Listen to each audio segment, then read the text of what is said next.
Aujourd'hui, nous sommes rassemblés devant le MEDEF pour porter l'exigence de vivre et travailler autrement. Plus de 50 autres rassemblements unitaires ont lieu au même moment à travers le pays. Pour une vie meilleure au travail et en retraite, c'est avant tout à l'entreprise qu'il faut changer les conditions de travail. C'est une journée de mobilisation pour parler du travail, des situations au travail. Le travail ne va pas bien, la pénibilité au travail s'aggrave.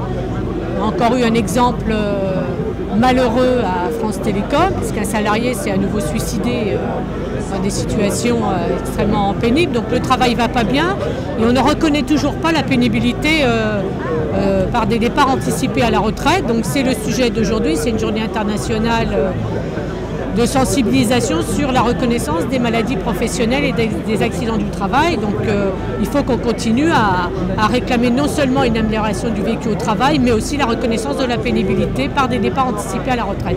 Dès que je revais ma tenue d'infirmière, c'est déjà un stress parce que la nuit, nous sommes seuls face à 13 patients. Il n'y a pas forcément de médecin dans le service, surtout en cardiologie. Un infarctus peut intervenir à tout moment.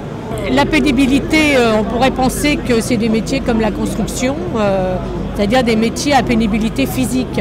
Mais aujourd'hui, on s'aperçoit que dans les critères de pénibilité viennent de plus en plus les questions du stress au travail, du management, c'est le cas à France Télécom notamment, comment on mène les restructurations et comment on modifie en profondeur les contenus du travail, la place dans le travail d'un certain nombre de salariés, y compris des cadres, puisqu'on a vu dans la situation à France Télécom que c'est des cadres, beaucoup qui ont été concernés par ces restructurations, c'est-à-dire on fait les restructurations à la hussarde, sans dialogue social et sans considérer les conséquences que peuvent avoir ces modifications, ces transformations sur le sens du travail, le vécu au travail.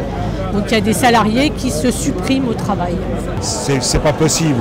C'est pas possible de faire continuer à travailler des salariés qui arrivaient la cinquantaine dépassée, sont complètement usés. On voit bien que hier, j'ai eu un comité d'établissement, on a affaire à plus en plus de licenciements pour inaptitude. On voit bien que la pénibilité, c'est quelque chose de très important. L'intensification du travail génère la pénibilité.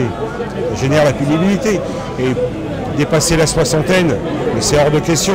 Et il y a un non-sens économique là-dedans. D'ailleurs, les employeurs, quelque part, ceux qui ont les pieds sur terre, doivent aussi y penser.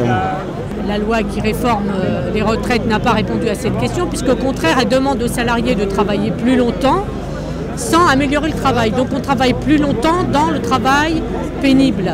Donc en effet, la situation s'aggrave et les salariés, je pense, se sont fortement mobilisés en 2010 et ils continuent à se mobiliser sur la question du travail.